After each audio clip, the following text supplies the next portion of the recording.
আসসালামু আলাইকুম রহমতুল্লাহ। স্বাগত জানাচ্ছি আরেকটি নতুন ক্লাসে। আজ কথা বলবো সূরা আশ-শামসের বহু নির্বাচনী প্রশ্নগুলো নিয়ে। আল কমারু শব্দের অর্থ কী? আল কমার শব্দের অর্থ হলো চন্দ্র, আর আশ-শামস শব্দের অর্থ হলো সূর্য।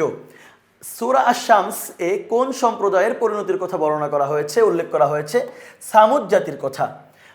কোন সূরা আমাদের স্মরণ করিয়ে দেয় যে আল্লাহর সামনে ক্ষুধাদ্রোহী শক্তি নিতান্তই দুর্বল?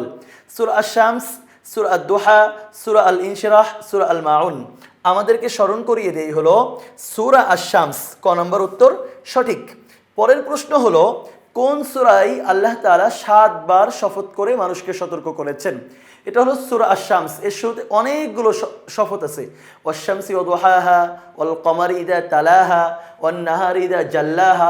সূরা 3 এ আছে 4 বার আর সূরা শামসে আছে 7 বার। তাহলে আমরা এখান থেকে সঠিক গ্রহণ করব কোনটা? গ নম্বর। আল্লাহ তাআলা সামুদ সম্প্রদায়ের উদাহরণের মাধ্যমে মানুষের ব্যর্থতার বিষয়টি বর্ণনা করেছেন, কারণ তারা পাপকর্ম করেছে, রাসূলকে মান্য করেনি। খুবই উন্নত সমৃদ্ধ জাতি ছিল, মানুষকে সৎকর্মে উৎসাহ প্রদান করেনি।